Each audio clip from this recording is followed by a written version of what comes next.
Estás escuchando un devocional del reto Mujer Verdadera 365. Juan capítulos 17 al 19. Escrito por Laura González de Chávez, leído por Margarita Hinojosa. Hoy leemos sobre la traición y el arresto de Jesús, la negación de Pedro, el juicio de Jesús ante el sumo sacerdote y Pilatos, su crucifixión y sepultura. Todos estos hechos históricos ocurrieron tal cual fueron planificados por Dios desde antes de la fundación del mundo. El capítulo 17, que contiene la oración intercesora de Jesús, está lleno de contenido doctrinal. Él oró por él mismo, por sus discípulos y por la futura iglesia. Algunos conceptos teológicos que vemos en esta oración son: el anhelo y la voluntad de Jesús era traer gloria al Padre. Versículo 1. El Padre le dio a Cristo toda autoridad sobre los hombres. Cristo da vida eterna a todos los que el Padre elige. Versículo 2. La vida eterna se obtiene como consecuencia de creer y conocer al Padre y al Hijo de manera salvífica. Versículo 3.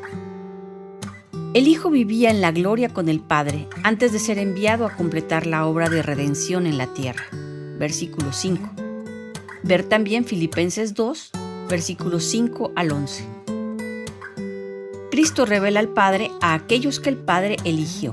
Versículo 6. Nadie que el Padre ha elegido y que Cristo ha guardado se pierde.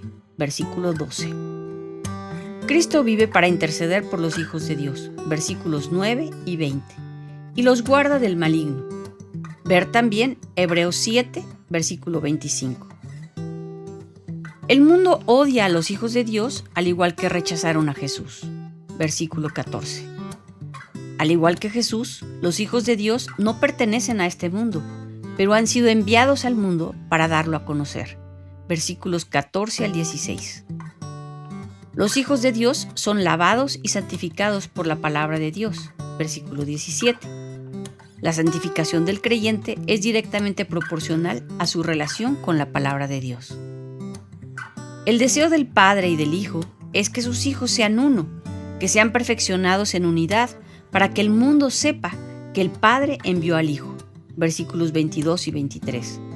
Él quiere que seamos uno como Él y el Padre son uno. Jesús quiere que sus hijos estén con Él para que seamos testigos de su gloria y para que seamos testigos del amor del Padre. Versículo 24.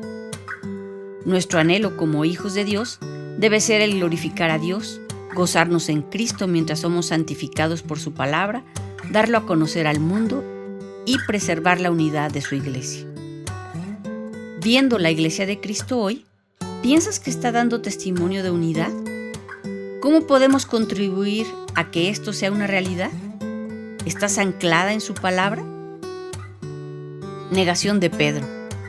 Tal y como Jesús predijo, Pedro lo niega 3 veces.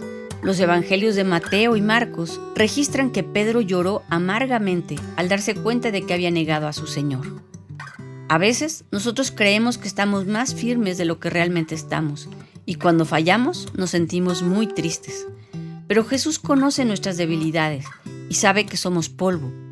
Más adelante veremos cómo Él restaura y anima y comisiona a Pedro. Como un padre se compadece de sus hijos, así se compadece el Señor de los que le temen, porque Él sabe de qué estamos hechos. Se acuerda de que solo somos polvo. Salmos 103, versículos 13 y 14. ¿Sientes que le has fallado a Dios? No huyas de Él, corre a Cristo. Jesús no se defiende. Mete tu espada en la vaina. La copa que el Padre me ha dado, ¿no la he de beber?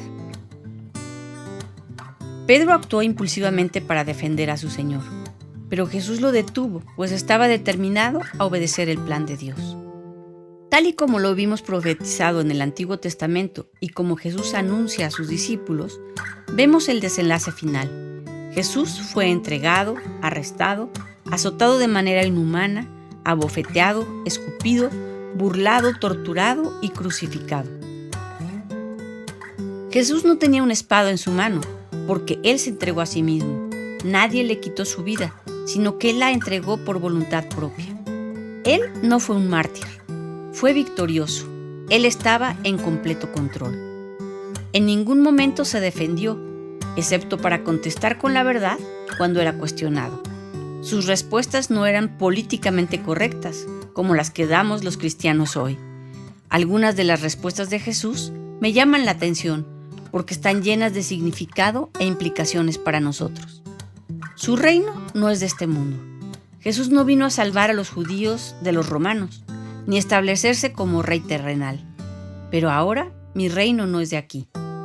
Jesús vino esa primera vez para dar testimonio de la verdad y para llamar a muchos hacia sí. Muchas veces nosotros somos como los judíos de aquella época, que pensaban que Jesús vino a cambiar el mundo, cambiar o derrocar los malos gobiernos de la tierra, o arreglar mis circunstancias, pero ese no es su plan. Dios es quien tiene control de todas las circunstancias de la tierra, es la fuente de autoridad y la da a quien Él quiere.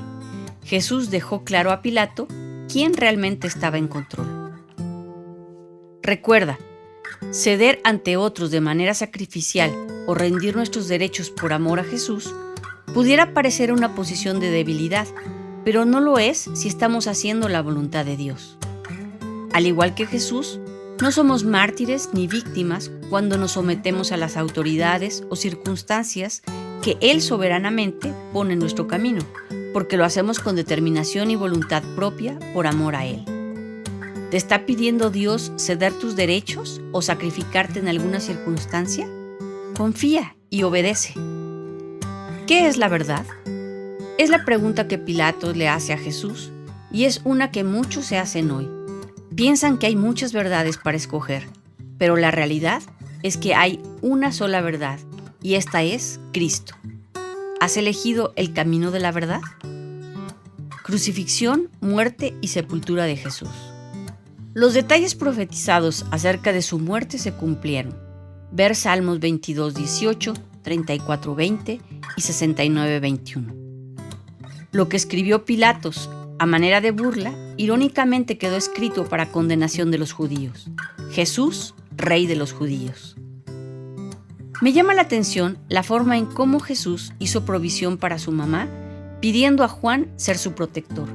Mientras era crucificado, aún estaba pensando en los demás. Tetelestai, consumado es. Jesús había completado la misión que su Padre le había encomendado, morir como sustituto de toda una humanidad que había dado la espalda a Dios.